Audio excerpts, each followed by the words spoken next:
Welcome to the electronic archive of presentations from Performance Incentives, the growing impact on American K-12 education, a national conference hosted at Peabody College of Vanderbilt University in 2008. The conference was sponsored by the National Center on Performance Incentives, a research and development center funded in part by the U.S. Department of Education's Institute of Education Sciences. You are watching a video presentation from Professor J.P. Greene, an endowed chair and head of the Department of Education Reform at the University of Arkansas, on the impact of the Little Rock, Arkansas Achievement Challenge Project on student achievement and teacher effectiveness. This is a paper that the lead on this was Marcus Winters, who's here, but for some reason I'm up here. And joined in this effort by Gary Ritter and Ryan Marsh. And in other incarnations of this paper that include teacher surveys, Josh Barnett and Mark Holly were involved as well, and they're here also. And I fear the oversubscription of this event is partially caused by the size of our research team, so I apologize for that fact. But we have an evaluation of a program that was adopted and has now ended in Little Rock, Arkansas, that provided bonuses to teachers for achievement gains. And just to briefly describe some previous research, actually there's an excellent review of literature that Mike Budgurski and Matt Springer recently published, and I would recommend that you read that. But just briefly looking at some of the better designed programs, or better designed evaluations of programs in the United States, and there are also some programs outside the United States that have been evaluated as well. We see that there generally are some positive effects, but from imperfectly designed and evaluated programs and a very limited base of research. So we have some reason to expect that attaching some sort of financial reward for student achievement progress might contribute to greater levels of student progress. I should note that the Keys and D study is an examination of a career ladder program that was implemented here in Tennessee. And one of the neat things about that is because of the STAR class size reduction program that was underway at the same time, students were randomly assigned to different classes. And so Keys and D were able to look at the achievement of students who were randomly assigned to teachers who were participating in the state's career ladder program to students who were randomly assigned to teachers not participating in that program. That's a nice random assignment feature because we know that those students are comparable. Unfortunately, the teachers are not randomly assigned to participating in the career ladder program or not. And so there is a self-selection to the program there that makes drawing strong conclusions complicated. Figlo and Kenny do extraordinary work taking the National Education Longitudinal Study and supplementing it with their own survey information about compensation practices at those schools. And they find that schools that had compensation practices that rewarded individual teachers for student achievement gains had higher progress in student achievement gains. So again, we have some well-designed research to suggest that we would find positive effects from this kind of program, but it's a very limited base of research, and even these well-designed studies are necessarily limited even in their quality.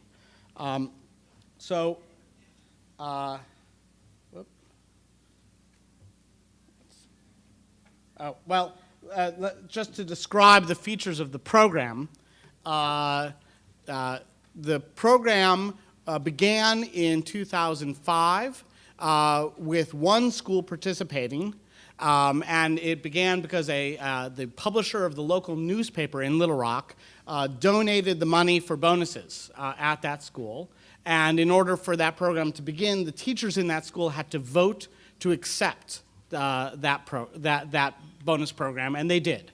And this newspaper publisher also made a deal with the local school board that he would make this donation for the first school if they would assume financial responsibility for the program going forward in that school, and he would then go on and fund a second school, and so on. And two other foundations then joined in this effort, the Brown Foundation and the Walton Family Foundation, and they began sponsoring schools as well, so that by the third year of the program, there were 5 schools participating. So one school started in the first year, a second school was added in the second year, and then 3 more schools were added in the third year for a total of 5 in the third and final year of the program. And the program is remarkably simple in its design. There is simply a cash bonus assigned to every NCE, or normal curve equivalent, increase in student achievement. So if students experience an improvement in their standardized test scores from last year to this year, then the teachers get a cash bonus based entirely on a mathematical formula related to those test score gains alone.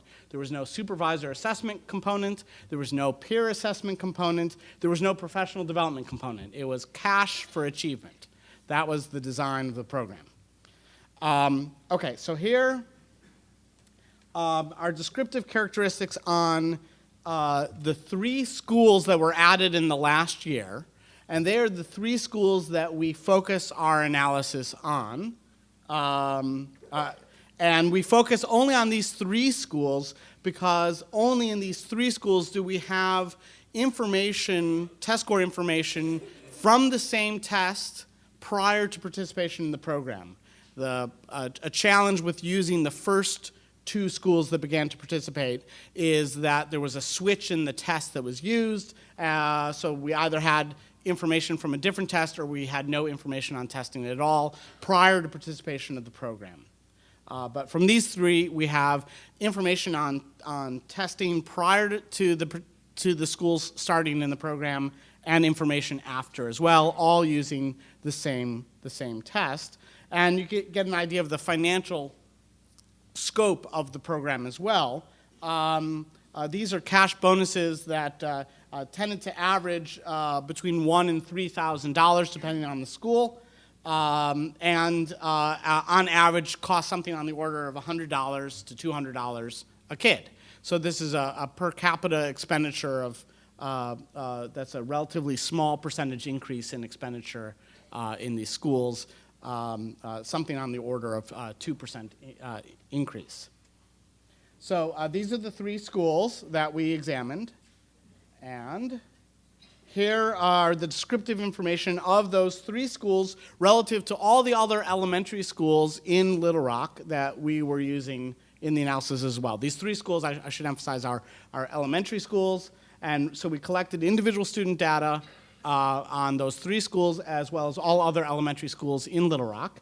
And you can see that these 3 schools had a higher concentration of African American and somewhat higher of Hispanic students, and they had a higher rate of free or reduced price lunch students, and they had a lower level of initial test scores compared to all the other elementary schools in Little Rock, and they also had a lower rate of progress prior to the program. You could see that the math gains, for example, in the year prior to these 3 schools participating in the program was negative. They were declining in their so they had lower level of scores and were declining prior to starting this program. In math, they were declining in reading, in language, and in reading, they made some gains, but lower gains than all other schools in Little Rock. So these were among the more disadvantaged schools in Little Rock and were selected for participation in this program primarily for that reason, because these were schools that were struggling, and the philanthropists wished to figure out a way to turn those schools around and thought that providing these bonuses might be a way to help do that. So they provided the bonuses to those schools.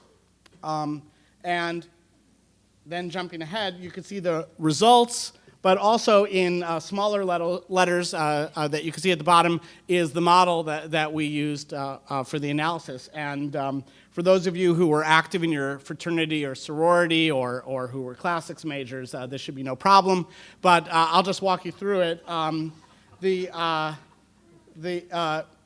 analysis looked at the achievement of a student in a subject at a time. So student I in subject A at time T, controlling for that student's performance in that subject the year before, as well as controlling for a set of descriptive statistics of that student, as well as controlling for a school fixed effect, and control for the year that we were observing this information. And then the main variable of interest is the treat variable. That is whether this school began to participate in this program or not, where the teachers were eligible for cash bonuses for student achievement.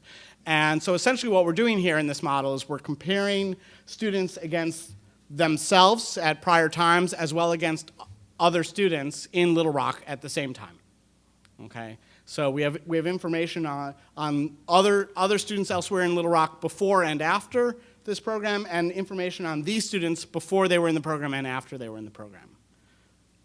Okay, and when we do that analysis, we find a positive estimate for the treatment variable. That is, when these students' teachers become eligible for bonuses for student achievement, these students begin to experience higher student achievement, and this increase is roughly on the order of 3.5, 4.5 NCE points in math, reading, and language, and that's roughly equivalent to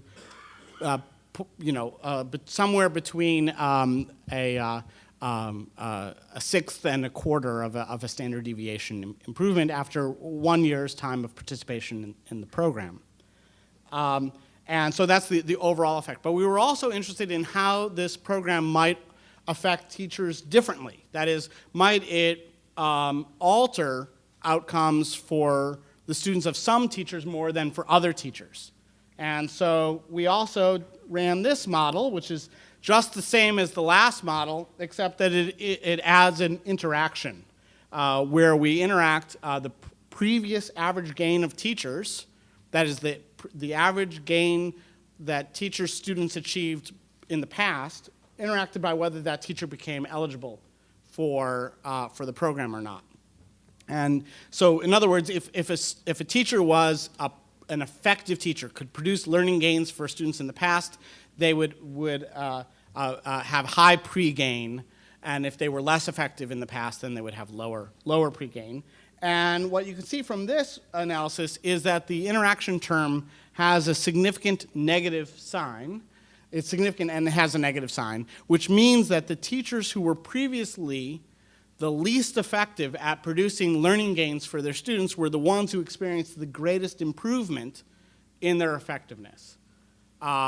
They responded the most to the offer of a cash bonus for achieving gains. And what's this has, I think, some potentially very interesting implications for equity. If it's the case, as other research has suggested, that the least effective teachers tend to gravitate towards schools with the most disadvantaged students, then a program that improves the effectiveness of teachers and does it more so, where the teachers were previously the least effective, should have the greatest benefit for schools with the most disadvantaged students. And so that has some very exciting potential for equity. Now, this is limited evidence to suggest that attaching teacher financial rewards to student achievement has positive effects on student achievement. It has the biggest effect for teachers who were previously the least effective, but these effects are only motivational effects. They are not, they're not compositional effects. We talked this morning about how the selection or composition of the teaching workforce is the thing that we think might change the most if we changed the compensation system. This would not capture any of this. This is after 1 year time. It's the same set of teachers. This is simply what kind of motivational change is there among the teaching workforce who are the same teachers as they were there before, and apparently there seems to be an improvement in the motivation or effectiveness of teachers with these financial rewards. I should also emphasize this is a very small sample over a very limited time. It doesn't address any of the thorny questions that we've been batting around that we still need to work out, like is it best to have individual rewards or group rewards? Is it best to base the rewards on solely on achievement gains or on supervisor assessments or peer assessments or professional development? We don't know the right mix of any of those things, but we know that something as crude as offering cash for gains in student achievement had a positive result for these schools in Little Rock. Thanks. A working paper and the PowerPoint slides used in this presentation are available on the National Center on Performance Incentive website.